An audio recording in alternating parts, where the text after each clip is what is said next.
मृत्यु को लेकर हर किसी के मन में सवाल होते हैं और सदियों से इंसानों ने इनके जवाब ढूंढने की कोशिश की। कई धर्म और विश्वास बने और लोग सब में कहीं ना कहीं मृत्यु के बाद आत्मा के होने का जिक्र करते हैं और स्वर्ग नरक की बातें होती हैं।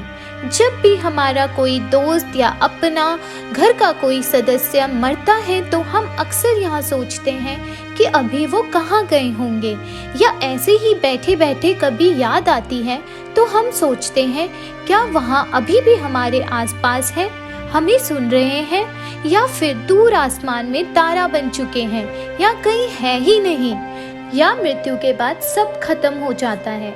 इन सभी सवालों के जवाब विस्तार से लिखे हुए हैं गरुड़ पुराण में। गरुड़ पुराण हिंदू धर्म के 18 प्राचीन महाकाव्य में से एक है।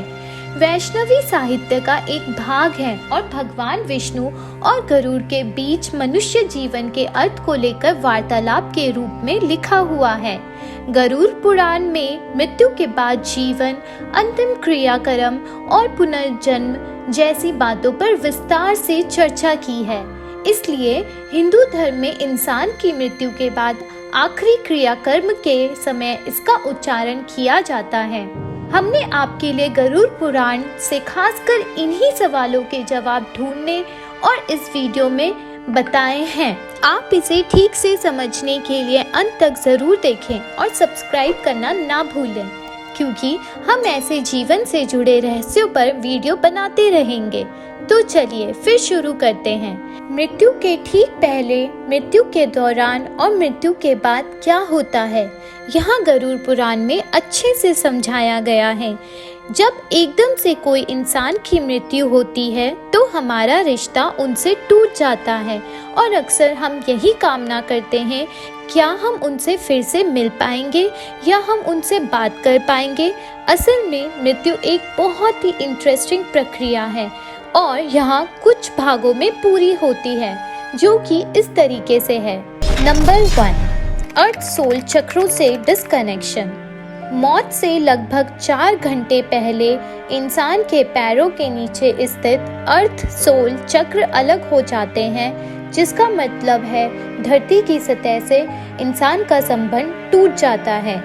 इंसान की मृत्यु से कुछ घंटे पहले उसके पैर ठंडे पड़ जाते हैं। जो मृत्यु का सही समय आता है तो कहा जाता है कि मृत्यु देवता यानी कि यम भगवान आते हैं और आपकी आत्मा को लेकर चले जाते हैं। नंबर 2, एस्ट्रल कॉर्ड टूट जाता है। जब मृत्यु होती है तो एस्ट्रल कॉर्ड टूट जाता है, जो कि एक तरह से शरीर और आत्मा के बीच का कनेक्शन है, और इस कॉर्ड के कटने से आत्मा शरीर से मुक्त हो जाती है और शरीर से बाहर और ऊपर निकल जाती है। इतने लंबे समय तक शरीर में बने रहने की वजह से आत्मा को उसको छोड़ने में मुश्किल आती है, तो वहाँ उसे छोड़ने से मना कर देती है। वह शरीर से निकलकर शरीर में वापस घुसने की कोशिश करती है तो और इधर उधर गति करती है। हमें यहाँ मरने के बाद चेहरे और हाथ पैरों के मामूली हिलने से पता चलता है। जैसे हमारे लिए किसी की मृत्यु को स्वीकार करना मुश्किल होता है, वैसे ही आत्मा भी शरीर की मृत्यु को मानने से इनकार कर देती है और तब भी जिंदा रहने का एहसास रहता है। लेकिन एस्ट्रल कॉर्ड टूटने से यहाँ शरीर से अलग हो चुकी होती है और वहाँ नहीं रहती। उसे शरीर से निकलकर ऊपर की तरफ जाना ही होता है, क्योंकि कोई चुंबकीय बल होता है जो उसे ऊपर की तरफ खींचता है। नंबर 3, भौतिक शरीर का अंत। इस चरण में आत्मा को उस कमरे में मौजूद लोगों के विचार एक शोर की तरह सुनाई देते हैं। वह चाहे उसके घर वाले हो या कोई भी, आत्मा उन सब से बात करने की कोशिश करती है और चिल्ला चिल्ला कर कहती है कि मैं अभी मरा नहीं हूँ, लेकिन उसे कोई नहीं सुन सकता। धीरे धीरे आत्मा को एहसास होता है कि वहाँ शरीर मर चुका है और वापसी का कोई तरीका नहीं है। एक चरण में आत्मा लगभग 12 फीट या कहूँ की छत की ऊंचाई पर तैर रही होती है और आसपास हो रहा सब कुछ सुनती और देखती है। नंबर 4, शरीर से छुटकारा। जब अंतिम क्रियाक्रम हो जाता है तो आत्मा मान लेती है कि उसका इस धरती पर रहने का माध्यम खत्म हो चुका है और वह शरीर जो उसने इतने सालों तक अपना रखा था पंच तत्वों में लीन हो चुका है। आत्मा तब एकदम आजादी महसूस करती है और शरीर में रहते समय जो भी सीमाएं और रुकावटें थी उनको अब वो पार कर सकती है, उनके आगे बढ़ सकती है। 7 दिन तक आत्मा अपने शरीर के साथ रहते समय उसकी पसंद की जगह पर घूमती रहती है, जैसे कि उसका सबसे पसंदीदा कैफे, बगीचे में सुबह की सैर, ऑफिस वगैरह। अगर आत्मा धन दौलत से बहुत लगाव महसूस करती है तो तिजोरी के पास भी रहेगी। अगर बच्चों से बहुत लगाव हो तो बच्चों के पास रहेगी और उन्हें प्यार करेगी। 7 दिन बाद आत्मा अपने परिवार और धरती को अलविदा कहती है, इस धरती से दूर होने लगती है और दूसरी दुनिया में प्रवेश करती है। नंबर 5, सुरंग। कहते हैं एक बड़ी सी सुरंग होती है जो आत्मा को एस्ट्रल प्लेन में पहुंचने से पहले पार करनी होती है और इसलिए कहा जाता है कि मृत्यु के बाद के 12 दिन बहुत महत्वपूर्ण होते हैं। हमें सारे अंतिम संस्कार और रीति रिवाज ठीक से करने होते हैं और प्रार्थना करनी होती है। हमें आत्मा से क्षमा याचना करनी होती है ताकि वो अपने साथ कोई नकारात्मक भाव जैसे कि दुख, क्रोध या नफरत साथ ना लेके जाए। ये सारे रीति रिवाज, प्रार्थनाएं, सकारात्मक ऊर्जा आत्मा के लिए भोजन का काम करती हैं। लेकिन अगर घर वाले ये रीति रिवाज नहीं करते तो आत्मा सुरंग को पार नहीं कर पाती और आत्मा धरती पे ही फंस जाती है। नंबर 6, पूर्वजों से मिलाप।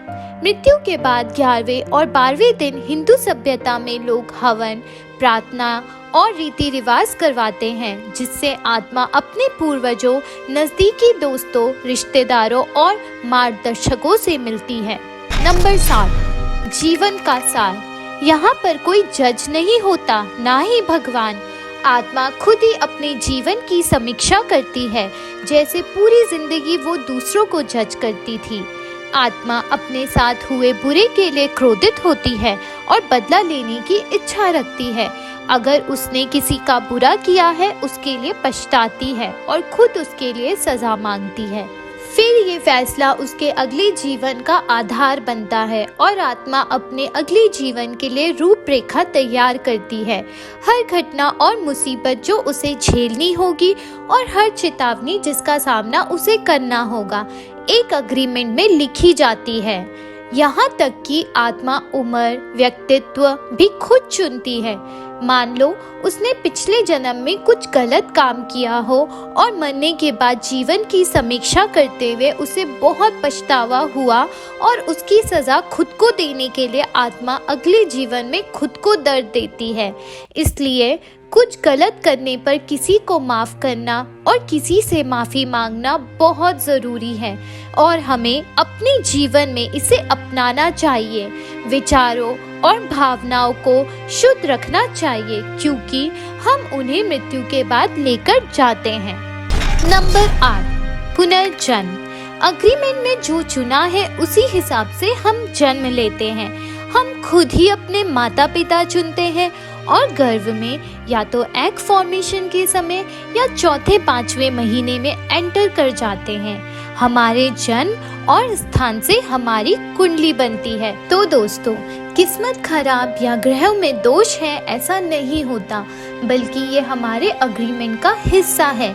और शिशु जन्म के बाद 40 दिन तक पिछला जन्म याद करता है और उसे सोच करके रोता और हंसता है और फिर सारी याददाश्त चली जाती है और नई जिंदगी स्टार्ट करता है। अगली बार जब किसी दुख के लिए भगवान या किस्मत को दोष दो तो याद रखना ये सब आपने ही चुना है और आपको ये स्वीकार करके उनका हिम्मत से सामना करना चाहिए और अगले जन्म में अच्छा हो सके उसके लिए अच्छा कर्म करें, सबसे प्यार से पेश आए।